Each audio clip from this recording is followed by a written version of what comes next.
Hi అండి, అందరికీ నమస్కారం. ఈరోజు మనం కాణిపాకవర సిద్ధి వినాయకునికి వెళ్తున్నామండి. ప్లీజ్ ఈ వీడియో చూస్తున్న వాళ్ళందరూ సబ్స్క్రైబ్ చేయకపోతే ఖచ్చితంగా సబ్స్క్రైబ్ చేయండి, లైక్ చేయండి, కామెంట్ చేయండి. వీడియో మీకు ఖచ్చితంగా నచ్చుతుందని ఆశిస్తున్నాను. ఈరోజు తిరుపతి నుంచి కాణిపాకం వెళ్తున్నామండి. చూడండి హైవే ఎంత ఖాళీగా ఉందో, ఎంత బాగుందో. చిత్తూరు జిల్లాలో రోడ్లు చాలా బాగున్నాయండి. ఇంకా మనం తిరుమల ట్రిప్కు వస్తే ఖచ్చితంగా తిరుమలకు వచ్చిన వాళ్ళు ఖచ్చితంగా 4 days ప్లాన్ ఖచ్చితంగా పెట్టుకోవాలండి. ఎందుకంటే తిరుమల కొండ పైన ఒక్కరోజు పడుతుంది దర్శనం, ఒక్కరోజైనా పైన కొండ పైన ఒక్కరోజు ఖచ్చితంగా పడుతుందండి. దర్శనమైన తర్వాత జపాలి తీర్థం కానివ్వండి, శ్రీచక్రం కానివ్వండి, శిలాతోరణం కానివ్వండి, హాతిరామ్ బాబాజీ సమాధి కానివ్వండి, పైన కొండ మీద చాలా తీర్థాలు ఉన్నాయండి. అన్నీ మనం దర్శనం చేసుకోవాలి ఖచ్చితంగా. కిందికి వచ్చిన తర్వాత ఖచ్చితంగా ఫస్ట్ దర్శనం చేసుకోవాల్సిన క్షేత్రం కపిల తీర్థం అండి. ఈ కపిల తీర్థానికి చాలా ప్రత్యేకత ఉందండి, చాలా చరిత్ర ఉంది. అది ఎలాంటి చరిత్ర అంటే కపిల తీర్థంలో వెంకటేశ్వర స్వామి కంటే ముందు వెలిచిన స్వామి అండి. ఆ కపిలేశ్వర స్వామి, కపిల మహర్షి తపస్సు చేసిన చోటండి. ఆ కపిలేశ్వరంలో ఖచ్చితంగా కోనేటిలో స్నానం చేసి ఆ స్వామిని దర్శనం చేసుకోవాలి. ఎన్నో జన్మల భాగ్యం ఉంటుంది. తర్వాత ఈ కాణిపాకం విషయానికి వస్తే మనము తిరుమల నుంచి శ్రీకాళహస్తి వెళ్ళి, శ్రీకాళహస్తి నుంచి తిరుపతికి వచ్చి, తిరుపతి నుంచి కాణిపాకం వస్తున్నామండి మేము ఫ్యామిలీతో బైక్ పై.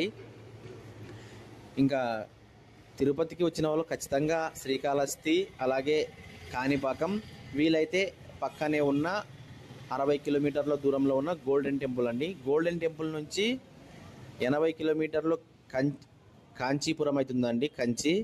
లేదా గోల్డెన్ టెంపుల్ నుంచి 80 కిలోమీటర్లు అరుణాచలం అవుతుందండి. ఖచ్చితంగా బైక్కి ఒకవేళ ప్లాన్ చేస్తే ఖచ్చితంగా నేను చెప్పిన రూటుకు రండి. తిరుమలకు రేణుగుంట కానివ్వండి, తిరుపతి కానివ్వండి, బైక్ బుక్ చేసుకొని తిరుపతి నుంచి ఒకరోజు కాళహస్తి చూసి వచ్చి, శ్రీకాళహస్తి చూసి వచ్చి కాణిపాకం వస్తే రెండో రోజు కాణిపాకం నుంచి తిరుపతి నుంచి కాణిపాకం 67 కిలోమీటర్లు, కాణిపాకం నుంచి గోల్డెన్ టెంపుల్ 57 కిలోమీటర్లు, కాణిపాకం నుంచి గోల్డెన్ టెంపుల్ నుంచి కాంచీపురానికి 80 కిలోమీటర్లు వస్తుందండి. లేదా కంచి నుంచి అరుణాచలం 80 కిలోమీటర్లు వస్తుందండి. జస్ట్ 2 hours అండి అంతే జర్నీ. చాలా బాగుంటాయి రోడ్లు ఇబ్బంది ఏం లేదు, చాలా బాగుంటాయి. నిదానంగా వెళ్ళినా 2-3 hours ఈజీగా వెళ్ళొచ్చు. బైక్ మన చేతిలో ఉంటే ఎక్కడైతే అక్కడ ఆపుకుంటాము, నిదానంగా కానీ వెళ్తామండి. ఇంకా కాణిపాకం విఘ్నేశ్వర స్వామిని దర్శించుకోవడానికి వచ్చామండి మేము టెంపుల్ దగ్గరికి. స్వామివారి గురించి చెప్పాలంటే ఎన్నో ఏళ్ళ చరిత్ర ఉందండి స్వామివారికి. ఇప్పటికీ ఇక్కడ స్వామివారు ఎన్నో విచిత్రాలు చూపిస్తున్నాడండి. ఈ కలియుగంలో కూడా ఇక్కడ ఉన్న వాళ్ళను మనం చూస్తే అది నిజంగా నమ్మాలి అని అనిపిస్తుంది.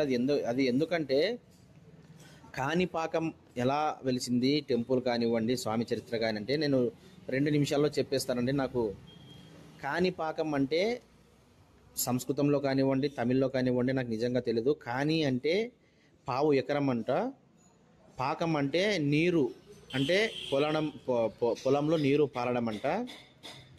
చరిత్ర ప్రకారం ఒకప్పుడు 3 సహోదరులు ఉండేవారండి, 3 అన్నదమ్ములు. వారు 3 అంగవైకల్యంతో ఉండేవారంట. వారు 3 ఆ పావు ఎకరాన్ని చేస్తూ జీవనం సాగిస్తూ ఉండేవారంట. ఆ అవిటివారు మూగ, చెవిటి, గుడ్డివారంటండి. చాలా బాధలు పడి ఉండేవారంట. వారికి ఉన్న ఆ చిన్న పొలంలోనే సాగు చేస్తూ ఉండేవారంట. ఒకరోజు బావిలో నీళ్లు అన్నీ అయిపోయాయి. మరుసటి రోజు వచ్చి చూసినా నీళ్లు పైకి రాలేదు.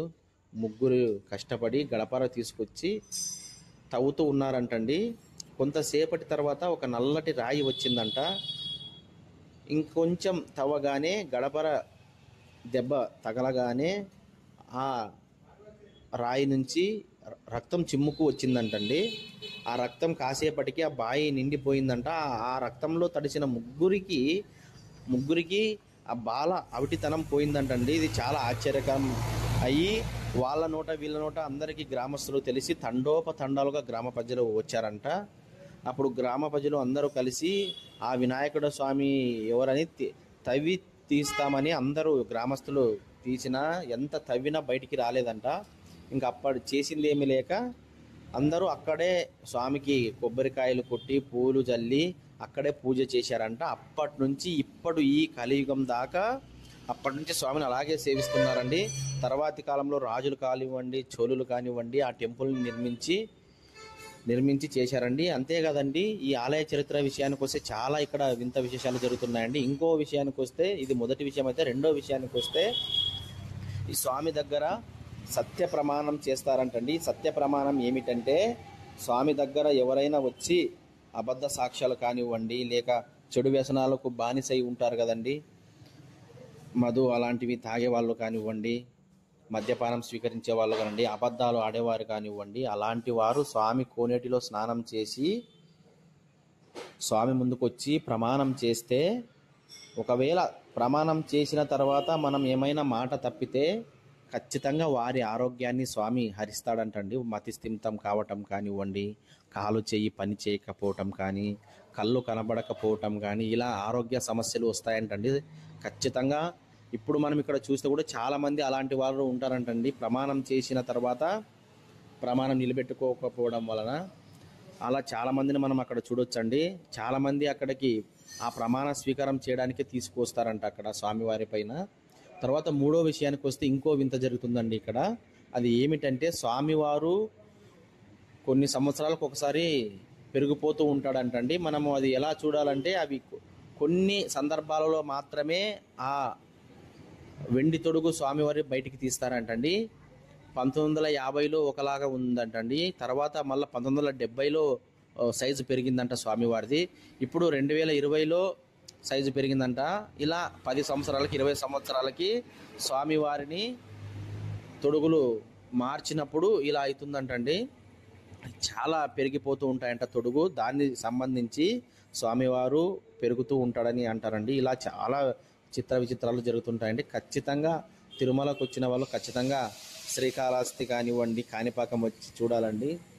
ఇంకా మేము దర్శనానికి వెళ్ళామండి. లోనికి అలో లేదన్నారు, మొబైల్ కానివ్వండి, కెమెరా కానివ్వండి. నేను బయట మాత్రమే వీడియో తీశానండి. ఇంకోసారి ఖచ్చితంగా వీలైతే పర్మిషన్ తీసుకొని కానీ నెక్స్ట్ టైం వచ్చినప్పుడు ఖచ్చితంగా నేను వీడియో తీస్తానండి. ఈ వీడియో మీకు నచ్చినట్లయితే ఖచ్చితంగా లైక్ చేయండి, కామెంట్ చేయండి. ఖచ్చితంగా చాలా బాగుంటుందని అనుకుంటున్నాను. ఇలాంటి వీడియోలు ఇంకా ఎన్నో మీ ముందుకు తీసుకొస్తాము. కోనేరులో చూడండి ఎంత స్వచ్ఛంగా ఉన్నాయో నీళ్లు, సూది వేసినా కనబడేలా ఉన్నాయండి. ఈ కోనేటిలో స్నానం చేస్తే ఎన్నో జన్మల పుణ్యఫలం అంటండి. మా బుడ్డోడు చూడండి నీటిలో దూకుతానంటున్నాడు, మేము పట్టుకున్నాము. ఇలా ఖచ్చితంగా వస్తే మేము ఉదయాన్నే లేచి మళ్ళీ అరుణాచలానికి వెళ్ళాలని మేము ప్రోగ్రాం పెట్టుకున్నాము. అందుకని తొందరగా చూసామండి కాణిపాకంలో. ఇంకోసారి వచ్చినప్పుడు ఇక్కడ నైట్ స్టే చేయాలని ఖచ్చితంగా ఇక్కడ. అంతేకాదండి, ఇక్కడ ఇంకా మణికంఠేశ్వర స్వామి ఆలయము, అలాగే దర్శనం చేసుకుని బయటికి వస్తే ఆంజనేయ స్వామి టెంపుల్ చాలా బాగుంటుందండి. ఆంజనేయ స్వామి చాలా పెద్దగా ఉంటాడు విగ్రహము. తర్వాత ఇక్కడ విష్ణు దేవాలయం ఉంటుందండి. చాలా పెద్ద దేవాలయం, విష్ణు దేవాలయం, ఎన్నో ఏళ్ళు చరిత్ర గల దేవాలయం అండి. ఇలాంటివన్నీ చూడాలండి ఖచ్చితంగా. మన హిందూ సాంప్రదాయంలో పుట్టిన తర్వాత సంవత్సరానికో 2 సంవత్సరాలకో, ఆఖరికి 3-4 సంవత్సరాలకు ఒకసారైనా ఇలా ఖచ్చితంగా దేవాలయాలకు వెళ్ళాలి. మన మనసు కూడా కుదుట పడుతుంది. ఖచ్చితంగా మన ప్రెజర్ కానీ తగ్గుతుంది. లేదా ఏ టూరిస్ట్ ప్లేస్ కన్నా వెళ్ళాలండి. బాయిలో కప్పలాగా ఒకే దగ్గర ఉండకూడదు. ఈ వీడియో నచ్చినట్లయితే